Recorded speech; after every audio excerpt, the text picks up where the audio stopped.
प्यारे दोस्तों, अस्सलाम वालेकुम। आप देख रहे हैं इरफानी नेटवर्क यूट्यूब चैनल और मैं हूं मोहम्मद इरफान, झारखंड। दोस्तों, मुसलमानों के लिए एक ऐसी खबर निकल कर सामने आई है जिसको सुनने के बाद यकीनन इस्लाम से मोहब्बत करने वाला और अल्लाह के घर मस्जिद से मोहब्बत करने वाला हर एक मुसलमान का कलेजा चकनाचूर हो जाएगा, छलनी छलनी हो जाएगा, तड़प उठेगा। हर एक मुसलमान जब सुनेगा इस खबर और जब सुनेगा मस्जिद की इस बेहुरमती के बारे में।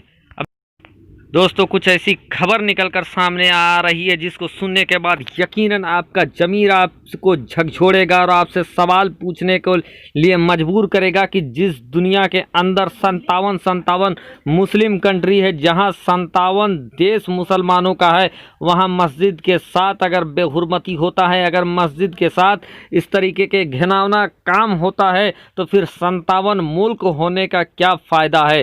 दोस्तों, पूरी खबर आगे हम बताने वाले हैं। उससे पहले रिक्वेस्ट करेंगे, अगर आप पहली बार मेरे यूट्यूब चैनल इरफानी नेटवर्क में विजिट कर रहे हैं तो जल्दी से मेरे चैनल को सब्सक्राइब करें, साथ ही साथ बेल के बटन को ऑन कर दें, ऑल नोटिफिकेशन के ऑप्शन को दबा लें ताकि आने वाला हर वीडियो सबसे पहले आप तक पहुंच सके। दोस्तों, इस्लाम और मुसलमान के साथ जितना भी खिलवाड़ हो रहा है, जितना भी सताया जा रहा है, जितना भी दबाया जा रहा है, लेकिन हकीकत यही है दोस्तों कि जो धर्म, जो मजहब सबसे तेज़ी के साथ इस समय पूरी दुनिया में फैल रहा है, फूल रहा है, वो धर्म कोई और नहीं बल्कि वो इस्लाम है। वो मजहब इस्लाम है जो सबसे तेज़ी के साथ फलता और फूलता नज़र आ रहा है। इसी के साथ दोस्तों, जैसे ही इस्लाम फलता फूलता नज़र आ रहा है, उसी के साथ साथ इस्लाम के दुश्मन भी अलग अलग तरीके से काम कर रहे हैं। इस्लाम और इस्लाम से जुड़े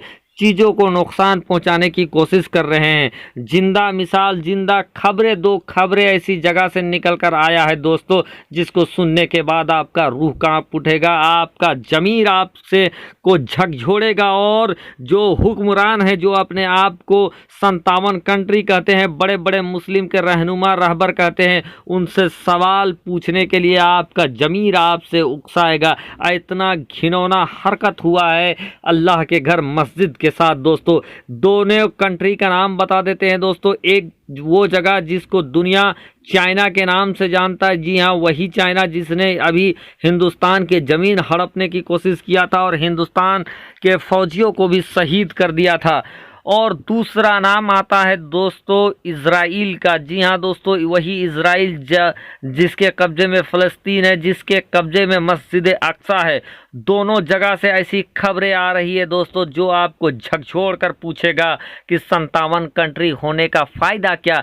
जब अल्लाह तबारक व ताला ने मुसलमानों के इतनी आबादी रखा है, जब अल्लाह तबारक व ताला ने मुसलमानों को इतना पावर दिया है, इतना धन दौलत दिया है, तो मैं भी पूछना चाहता हूँ उन सभी मुसलमान कंट्री, मुस्लिम कंट्री से, वो मुस्लिम रहनुमाओं से कि जब आपके पास इतनी ताकत है, इतना शोहरत है, इतना दबदबा है, तो फिर आपने आवाज़ क्यों नहीं उठाया, और आवाज़ आप उठाए हैं तो उसका असर क्यों नहीं दिखाई दे रहा है। जी हाँ दोस्तों, पहली खबर मैं आपको बता दूं इज़राइल से निकल कर आ रही है, जहाँ के फ़लस्तीन के एक हिस्से में पहले ही आप जानते हैं कि मस्जिद अक्सा जो इज़राइल के कब्ज़े में है, वहाँ से खबर आया है कि फ़लस्तीन की एक मस्जिद को इजरायली सरकार ने नाइट क्लब में तब्दील कर दिया है। जी हाँ दोस्तों, इजरायली सरकार ने फ़लस्तीन के अंदर मस्जिद को, अल्लाह के घर को नाइट क्लब में तब्दील कर दिया है। जहाँ पहले सजदा होते थे, जहाँ पहले नमाज होता था, हय्या अलल सलाह हय्या अलल फलाह की आवाज़ें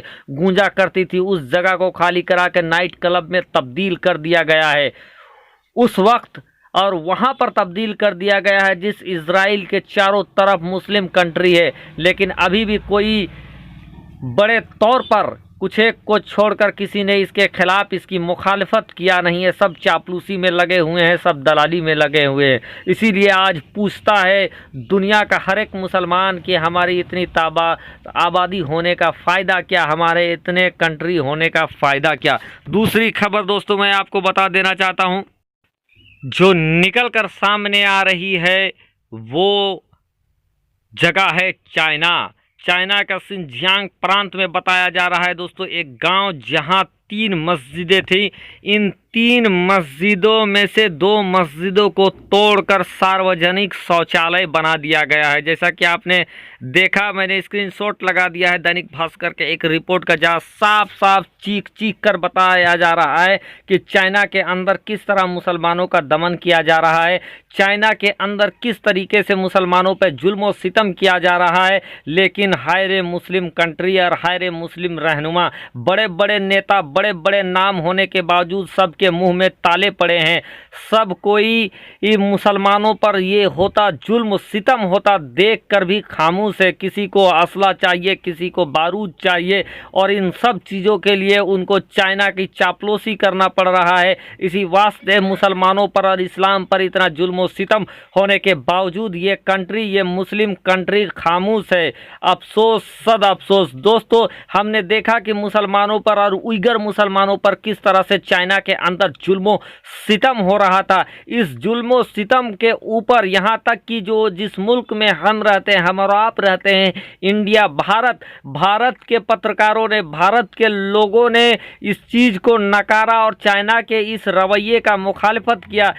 इंडिया के न्यूज़ चैनलों ने यह बताया कि मुसलमानों के साथ किस तरह से गलत व्यवहार हो रहा है, उइगर मुसलमानों के साथ किस तरह से जुल्म और सितम के पहाड़ तोड़े जा रहे हैं। लेकिन मुस्लिम कंट्री के कान अभी तक खुले नहीं हैं, अभी तक मौन साधे हुए हैं मुस्लिम कंट्री। इससे बड़ी बेइज्जती क्या हो सकती है, इससे बड़ा गलत काम क्या हो सकता है, जहां चाइना ने 2-2 मस्जिदों को तोड़कर सार्वजनिक शौचालय बना दिया है। लेकिन अब भी मुस्लिम देश खामोश है। किसी भी तरीके का कुछ इतना ठोस कार्रवाई नहीं किया गया है जिससे मुसलमान संतुष्ट हो सके। और जो अभी भी लगभग बताया जाता है, बहुत लाखों मुसलमान चाइना के कस्टडी में हैं, उइगर मुसलमान। और जो सूचनाएं प्राप्त हो रही है, जो सूत्रों के हवाले से जो खबरें निकल कर सामने आ रही है दोस्तों, वहाँ ये बताया जा रहा है कि किसी भी तरह का मेडिकल एक्सपेरिमेंट होता है या किसी तरह का दवाओं का एक्सपेरिमेंट होता है तो सबसे पहले मुसलमानों के ऊपर ही होता है।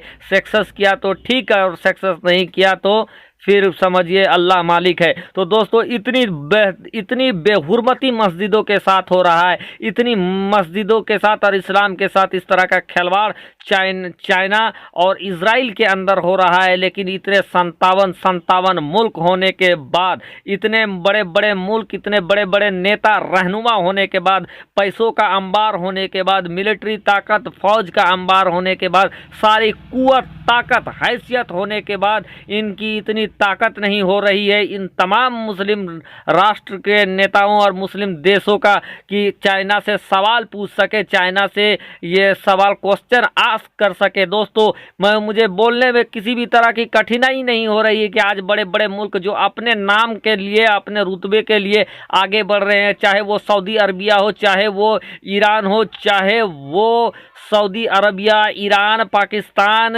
हो, चाहे वो अफ़गानिस्तान हो, चाहे वो तुर्की हो, चाहे वो बड़ा बड़ा और दूसरा जो मुल्क है ईरान हो, सारे के ताकत में कोई भी कमी नहीं है। लेकिन इनकी इतनी ताकत नहीं हो पा रही है कि चाइना के इस गलत काम, गलत रवैये और मुसलमानों पर जो जुल्म सितम का भरमार किया जा रहा है, जुल्म सितम का अंबार किया जा रहा है, जुल्म सितम का पहाड़ तोड़ा जा रहा है, इस पर ये आवाज़ उठाए। दोस्तों, उम्मीद करेंगे अगर आपको एक मुसलमान होने के नाते अगर मस्जिद की, अल्लाह के घर की बेहुरमती को आप नहीं संभाल सकते, नहीं समझ सकते हैं, बर्दाश्त नहीं कर सकते हैं, तो आप अपनी प्रतिक्रिया में कम से कम ये बताएं कि जो हो रहा है वो गलत हो रहा है और मुस्लिम कंट्री का आवाज़ उठाना चाहिए। यार, इस वीडियो को इतना शेयर करें, इतना शेयर करें कि वो जो लोग अपनी आँखों को और अपने कानों को बंद करके बैठे हुए हैं उन तक ये पहुंच सके, आवाज़ पहुंच सके और अल्लाह के घर की बेहुरमती के लिए ये आवाज़ उठा सके, मुसलमानों पर जुल्म सितम जो हो रहा है उस पर आवाज़ उठा सके। दोस्तों, यही उम्मीद करेंगे, जो गलत कर अपने ही करनी का फल है नेकी और बुराइयां, अपने ही करनी का फल है नेकी और बुराइयां, आपके ही साथ साथ चलेगी आपकी परछाइयां। अगर आप किसी के धर्म पर आँच लाओगे, अगर आप किसी के धर्म से खिलवाड़ करोगे तो उसका खामियाजा आपको आज नहीं तो कल भुगतना पड़ेगा। गलत का गलत नतीजा होता है, गलत करोगे तो उसका भरपाई भी आपको करना पड़ेगा। इंशाअल्लाह तबारक व ताला अगर चाइना के ऊपर कोरोना जैसा अजाब उतरा, बाढ़ सुनामी उतरा, उसके बावजूद भी अगर ये सुधर नहीं रहा है तो इसके मुकद्दर में तबाही लिखा हुआ है और अनकरीब तबाह होकर रह जाएगा ये मुल्क अगर सुधरा नहीं तो।